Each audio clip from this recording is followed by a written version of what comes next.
నల్లమ్మలు దాటిన తర్వాత శేషాచలం అడవులు, అలిపిరి, చంద్రబాబు నాయుడు గారి అటాక్ ప్లాన్ ఎవరిది, పాత్ర ఎవరిది, సూత్రధారులు ఎవరు? సాధారణంగా పోలీసులు చెప్పేటప్పట్లో శేషన్నతో పాటు మీరున్నారనేది. అసలు వాస్తవంగా ఆ రోజు ఏం జరిగిందండి? చంద్రబాబు నాయుడు గారు చాలా కిరాతకంగా మొత్తం పార్టీనే బ్యాన్ చేసిండు. ఎందుకంటే ఏదైనా ఒక సంఘటనకు ఒక నేపథ్యం ఉంటుంది. సో అందులో భాగంగానే 2004 నాటి వరకు అప్పటికే 9 సంవత్సరాల కాలం పాటు కంటిన్యూగా ఉద్యమం మీద తీవ్రమైన నిర్బంధాన్ని ప్రవేశపెడుతూ వచ్చిండు. ఈ రోజు కూడా చెప్పాలంటే నిజంగా చంద్రబాబు నాయుడు బుద్ధి రాలే.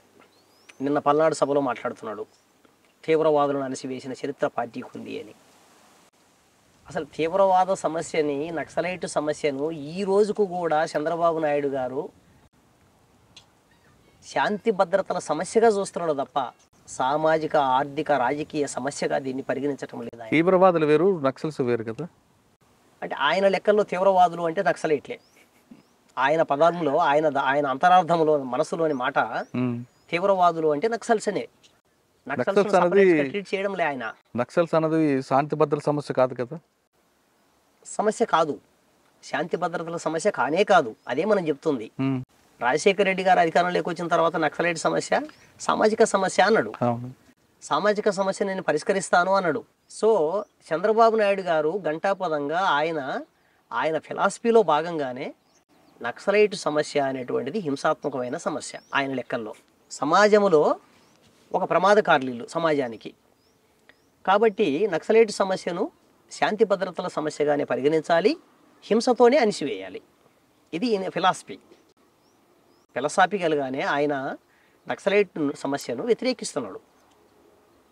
అసలు నక్సలైటు ఏం కోరుకుంటున్నాడు అనేటువంటి దాన్ని వినకుండానే వ్యతిరేకించే మనస్తత్వం ఆయన అలవాటు చేసుకున్నాడు అట్లా. సో ఆనాడు 9 సంవత్సరాల కాలం పాటు ఆయన ఏదైతే అనుకున్నాడో అనుకున్న దానికి తగ్గట్టుగానే మొత్తం సమస్యను ఆ రకంగా అంటే ఆయన అనుకోవడం కాకుండా పార్టీ కూడా అటువంటి కార్యక్రమాలు చేపట్టింది కదా 9 సంవత్సరాల్లో.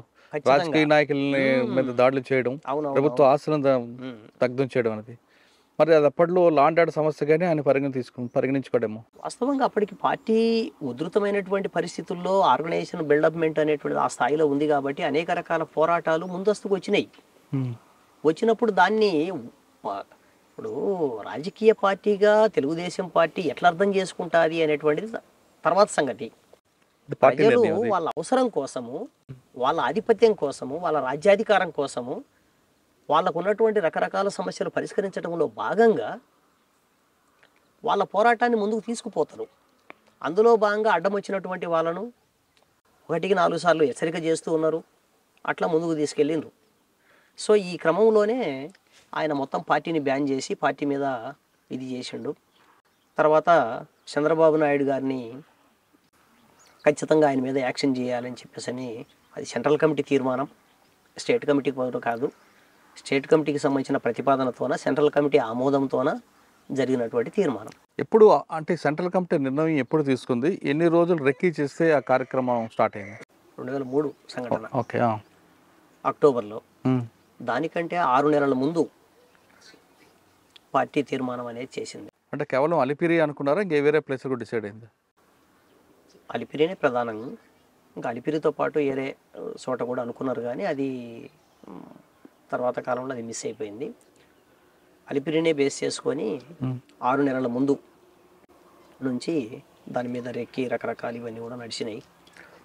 తీర్మానం జరిగిన తర్వాత దానికి తగ్గట్టుగా సెంట్రల్ కమిటీ, స్టేట్ కమిటీ అనుబంధంగా టీమును డిసైడ్ చేసిండ్రు.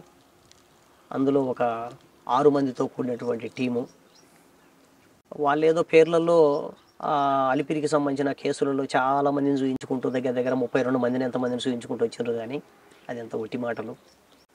కేవలం దాంట్లో పార్టిసిపేట్ చేసింది కేవలం 8 మంది మాత్రమే. ఆ 8 మందికి సంబంధించినటువంటి వాళ్ళల్లో ఒకళ్ళం.